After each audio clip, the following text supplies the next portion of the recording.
अभिमन्यू पवार। अध्यक्ष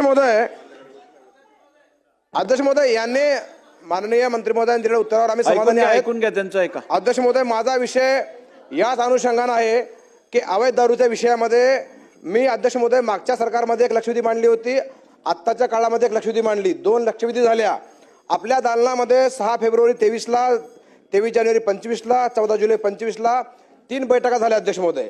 आणि इतिवृत्त माझ्याकडे आहे, का इतिवृत्त तुम्हाला पाठवून देतो। या इतिवृत्त अजूनही कारवाई नाही अध्यक्ष महोदय। हे खरं तर अत्यंत चिंतेचा विषय आहे।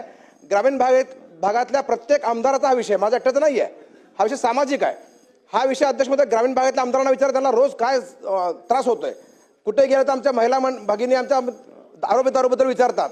अध्यक्ष महोदय, आपण लाडक्या बहिणी म्हणतो, लाडक्या बहिणीचं दुःख जे काय असेल तर अवैध दारूवर आळा घालण्याचं दुःख आहे। अध्यक्ष महोदय, दुरुस्ती करण्याची आवश्यकता आहे। आपण बैठक घेतली, आपण निर्देश दिले एक्साइज डिपार्टमेंटला, फूड अँड ड्रग्सला, होम डिपार्टमेंटला। आपण अध्यक्षांनी निर्देश देऊन सुद्धा काय होत नसेल अध्यक्ष महोदय, तर हे चिंतेचा विषय अध्यक्ष महोदय।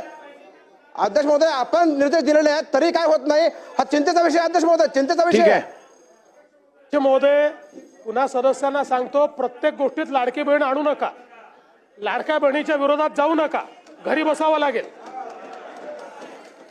प्रत्येक गोष्टीत लाडकी बहीण लाडक्या बहिणींचे पैसे चालूच राहतील, ती योजना सुरूच राहील, त्या योजनेला दुसऱ्या योजनेशी कंपेअर करता येत नाही, हे आपण लक्षात ठेवा। दुसरं, माननीय अध्यक्ष महोदय, आपण जर काही निर्देश दिले असतील आणि त्याची अंमलबजावणी झाली नसेल तर तात्काळ ती करण्यात येईल। अभिमन्यू पवार यांना काल तुम्ही वेगळ्या शब्दामध्ये झापलंय, काय खरं झालं नेमकं? नाही, खरं म्हणजे झापलं हे म्हणणं अतिशय चुकीचं ठरेल। किंबहुना एक प्रकारे कालच्या प्रकरणात अभिमन्यू पवार यांच्यावर अन्याय झाला, कारण ते बोलले वेगळं आणि मी ऐकलं वेगळं।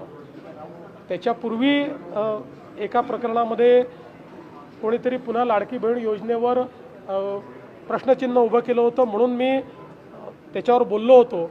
आणि अभिमन्यू पवार असं म्हणाले की लाडक्या बहिणींची पोरं ही अवैध दारूकडे जात आहेत। माझ्या ऐकण्यात काही वेगळं आलं आणि म्हणून मी त्या ठिकाणी म्हटलं की लाडक्या बहिणींवर तुम्ही आक्षेप घेऊ नका। त्यांनी लाडक्या बहिणींवर आक्षेप घेतला नव्हता, पण दुर्दैवाने ते मी म्हटल्यामुळे सगळ्या चॅनलनी चालवलं, अभिमन्यू पवारला झापलं। मी त्यांना बिलकुल झापलेलं नाही, माझा गैरसमज झाला होता, त्यांनी योग्य मुद्दा मांडला होता। आणि विशेषतः महिलांच्या करता अवैध दारू हा एक महत्त्वाचा मुद्दा आहे, त्यांच्याकडे त्यांनी तो प्रश्न देखील माझ्या लक्षात आणून दिला आणि अतिशय कडक कारवाई करायला मी सांगितलं।